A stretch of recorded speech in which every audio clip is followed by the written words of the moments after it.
होगी हमारे राइट से लेफ्ट जाएगी, मतलब हमारे दाएं से बाएं जाएगी। अगर दाएं से बाएं जाती तो हम इधर मुंह करके खड़े होते, और बाएं से दाएं जा रही है तो हम इधर मुंह करके खड़े हैं, तो हम इधर मुंह करके खड़े हैं और हमारे हिसाब से इधर उत्तर है, तो मेरा मुंह उत्तर की तरफ है, तो ऑप्शन सी जो है वो यहाँ करेक्ट आंसर होगा। 1 3 9 27 81, आप देखें 1 से स्टार्ट हुआ 81 तक चला गया, और कहीं ना कहीं ये एक दूसरे के टेबल में नजर आ रहे हैं। तो जब एक छोटी सी वैल्यू से एक बड़ी वैल्यू बन जाती है तो वो क्वेश्चन आपका मल्टीप्लाई का हो जाता है या फिर वर्गों का हो जाता है। अब यहाँ इतनी बड़ी संख्या नहीं बनी है कि एक दूसरे के वर्ग बन जाएं, तो गुना करके देखते हैं। तो 1 से 3 जब हम गुना करते हैं तो इसका 3 गुना होता है, 9 भी 3 का 3 गुना ही होता है, और 27 फिर 9 का 3 गुना होता है, और 27 का 3 गुना 81 होता है, तो इसका मतलब 81 का 3 गुना हमारा आंसर होगा, जो कि 243 होता है। तो ऑप्शन सी।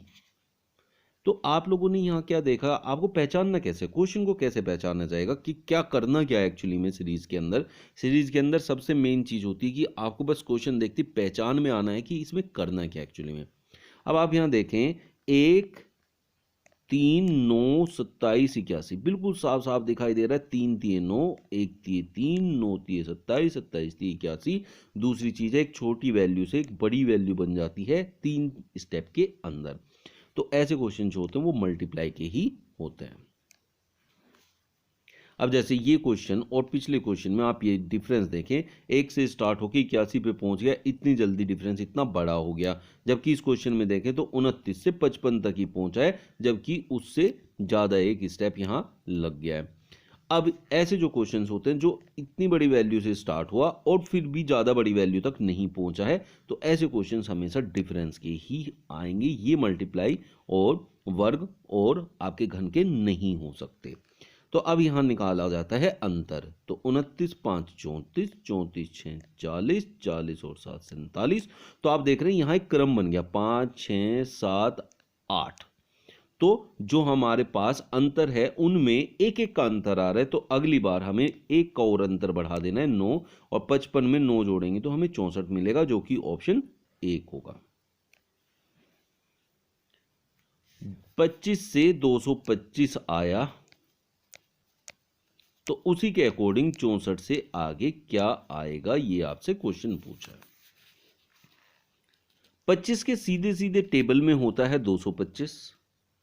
अब 25 जो है ये आपका वर्ग भी होता है, लेकिन ऐसे क्वेश्चन में जब हमारा सीधा सीधा आपका मल्टीप्लिकेशन में कोई चीज आती है, 25 की 9 से मल्टीप्लाई करूं तो 25 निम्मे 225 होता है, तो इस कंडीशन में 64 का भी डायरेक्ट मल्टीपल आंसर हो जाएगा यहाँ। तो यहाँ भी हम 9 गुना करके देखेंगे, तो 9 चौक 36, 9 चिक 54 और 3 57, 576 हमारा इस हिसाब से आंसर होना चाहिए। तो ऑप्शन ए गिवन है, तो यही हमारा आंसर हो जाएगा। यहाँ ऐसे क्वेश्चंस में जब वो क्रम चेंज करता है, जब क्रम चेंज करेगा तब आप लोगों को क्या करना है कि नंबर दे देना है इनको, 1 2 3 4 5 6। नंबर देने के बाद अब आपको उन नंबर को यहाँ देखना है कि 6 वाला पहले आया, आई जो था हमारा 3 नंबर पे था तो ये 3 नंबर हो गया, जी हमारा 4 नंबर पे था तो यहाँ 4 नंबर आएगा, एच हमारा यहाँ 5 था तो यह 5 नंबर आ गया, आर हमारा 2 नंबर पे था और बी हमारा 1 नंबर पे था। यहाँ ऐसे नंबरिंग करेंगे 1 2 3 4 5 6। अब आपको इस क्रम के अनुसार इसको अरेंज कर देना है और आपका आंसर आ जाएगा। तो पहले 6 नंबर लिखना है हमें, 6 नंबर पे हमारा इधर कौन है, आर है, तो पहले हमारा आर आएगा। फिर हमारा 3 नंबर लेना है, 3 नंबर पे आई है। फिर हमें 4 नंबर लेना है, 4 नंबर पे हमारा टी है। फिर हमें 5 नंबर लेना है, 5 नंबर पे हमारा ई है। फिर हमें 2 नंबर लेना है, 2 नंबर पे हमारा आर है, और फिर हमें 1 नंबर लेना है जो कि डब्ल्यू है, लाइक दिस। तो ऐसे ही हमें ये बनाना होता है। तो ये बन गया are I T E R W, are I T E R W, option 3।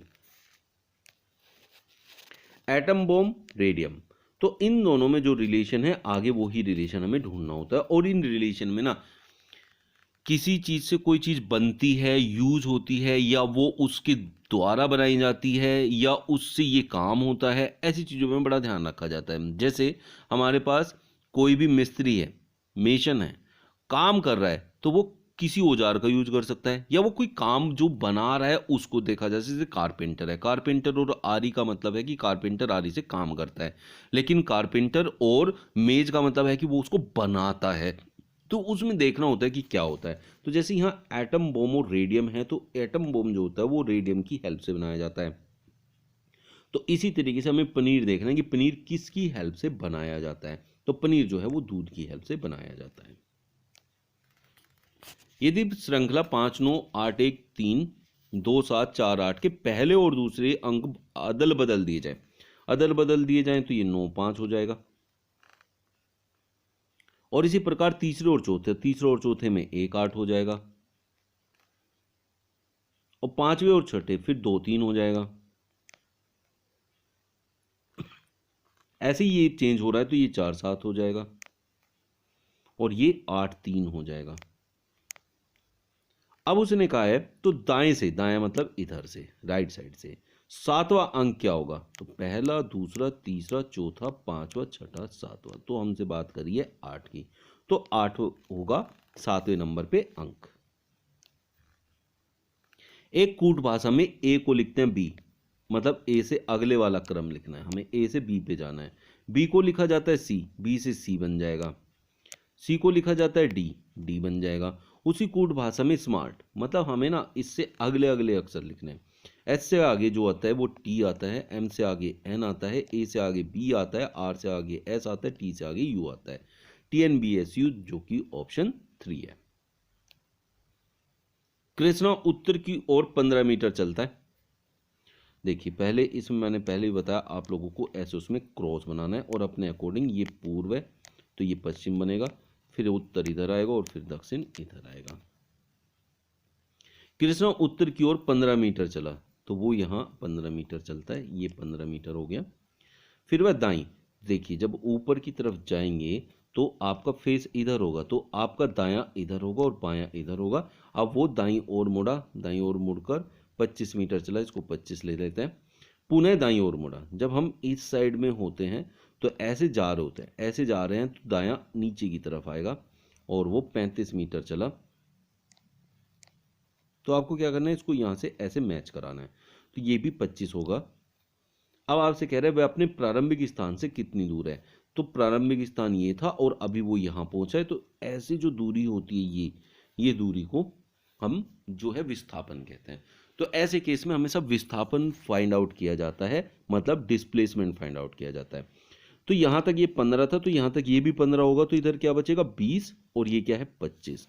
जब ये दूरी फाइंड आउट की जाती है तो ये बन जाता है पाइथागोरस थ्योरम। यहाँ पाइथागोरस प्रमेय का यूज किया जाता है। अब हमारे पास यहाँ ये सारी जो है ये हमारे किसी काम के नहीं रहे, डिस्टेंस फाइंड आउट करने के लिए अब हमें यहाँ पाइथागोरस प्रमेय लगानी होती है। तो अब अगर ये मान लिया यहाँ x है, तो इसका जो वर्ग होता है वो बराबर होता है इसके वर्ग के जमा इसके वर्ग के, इन दोनों के वर्ग के बराबर होता है। 25 का वर्ग जो होता है वो 625 होता है, और 20 का वर्ग जो होता है वो 400 होता है। 1025 ये बन गया। अब ये एक्स स्क्वायर है, अब हम इसका रूट कर देंगे। 1025 का जब हम रूट करेंगे यहाँ, तो अब हमें देखना है कि ये कितना आने वाला है। 1025 किसी का भी रूट नहीं होता है। अब हम देखें 20 का रूट, 20 का स्क्वायर जो होता है वो 400 होता है, 25 का 600 होता है।